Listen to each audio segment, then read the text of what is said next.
The body was discovered just before noon, police arriving at the business to find a female victim dead of a gunshot wound. Sub Holmes was on duty at the Rebel gas station across the street. He didn't see anything, but is pretty sure about what he heard. Well, it actually sounded like one loud bang. Other workers in the area confirm a single boom that could have been a gunshot.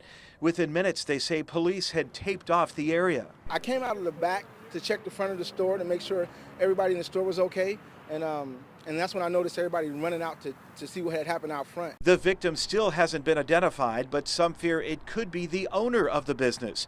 Peru Post, etc. offers mailing and notary services and also sells Peruvian goods.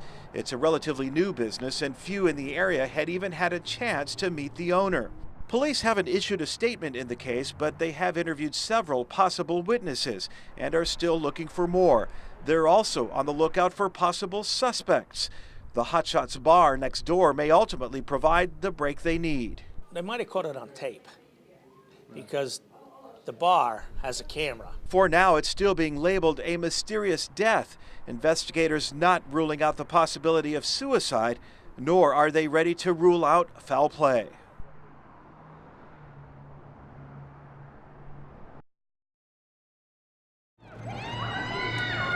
This is what I think about all the time when I'm over there, is my family back here. I'm very proud of it. The hardest thing is being focused the whole time when you're over there, so, because, we got a lot of love here. And you could see that love with every embrace, whether family, friend, or even neighbor, just thankful that the one they cared for made it home okay. It made you break down. Oh, yeah. I just have to, and I just love her. I'm happy that he's proud of me, and I'm proud of them for sticking through it and helping me push through this whole time. This group of airmen and women from the 66th Rescue Squadron and the 763rd Maintenance Squad represent nothing less than the heroes of the war. They're the ones who drop into enemy territory, often rescuing injured soldiers just before they would be captured or worse, even killed. Over the 9 years, they've been involved in almost 150 potentially deadly scenarios. You just have to, remember just to be safe and do your best at doing your job. These squadrons, some of the very first to be deployed to Iraq 9 years ago when the war started, now home, the leaders here saying boldly, job well done. We do it, and it's a sacrifice we made. I wasn't home for the holidays, so It's really emotional and really happy to be home. It's always great to be able to do things that our country calls upon us, and we haven't failed at any taskings here, and hopefully we won't in the future.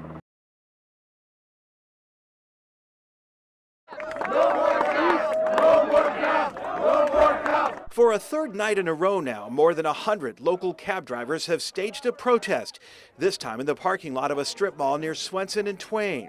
The drivers' beef is with the Taxi Cab Authority Board, the group responsible for issuing temporary medallions or vehicle permits. Last week, Monday, Tuesday, Wednesday, we cannot even make $80 a day. Working 12-hour shift, that's ridiculous. The drivers say the more cabs the board allows on the streets, the more they feel it in their pocketbooks. Temporary medallions are commonly issued when visitor volume is up, like during a large convention or Super Bowl weekend. The idea of a temporary medallion is to ensure that the riding public has access to the taxis that they need during some sort of an event. But the number of medallions issued is generally based on projections, and drivers say lately the board has projected too high. At this protest, tensions escalated when a man identified as a taxi company supervisor was spotted writing down license plate numbers.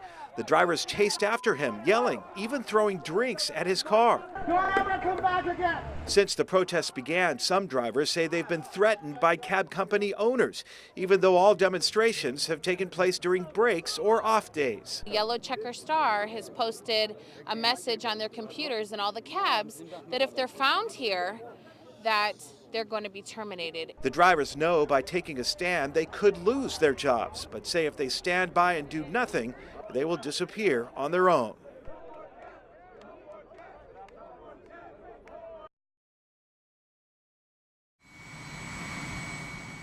On the tarmac and with a hero's welcome, his parents, friends, and comrades got to say goodbye. It's more of a homecoming and a chance to actually see our son and be able to touch the casket. Over the phone, Corporal John Luke Bateman's stepdad, Tony Allen, described to us what it felt like to see his ambitious, determined, and sometimes lighthearted stepson return in such a somber way. We are grieving the loss of not having our son, but at the same time we're proud because at the time that he died, he was going to the aid of someone else. So, it's with a sense of purpose that this family and Bateman's friends grieve. All share a sense of honor for what he's done, but also face the harsh reality that in service, sometimes you have to give everything for your fellow man. Whereas we're going to miss him, we understand that when you put your life on the line, sometimes you have to give it.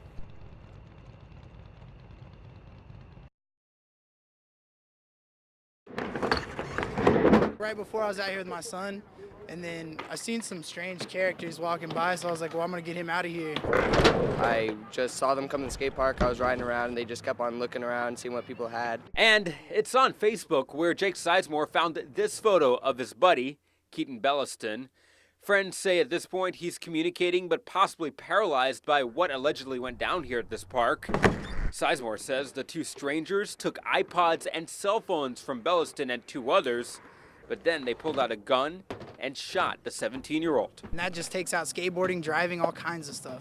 And he's only 17, so, I mean, it's terrible to have something happen to you at that young. And just a day after it all happened, he and his little boy came out skateboarding to blow off some steam. But now he and so many others tell us city marshals need to step things up. When you see him out here, how often do you see him? Maybe once the 2 hours I'm sitting here. Wayne and Linda Berger here say instead of a periodic drive-by, law enforcement needs to have a presence that can be seen and clearly heard, because serious problems can come up here rather quickly. Instead of just driving, you think the marshals need to have a physical presence. They need to be walking through this park. And see what's going on in the skate park. I mean, because, you don't know what's going to go on here, with all these kids.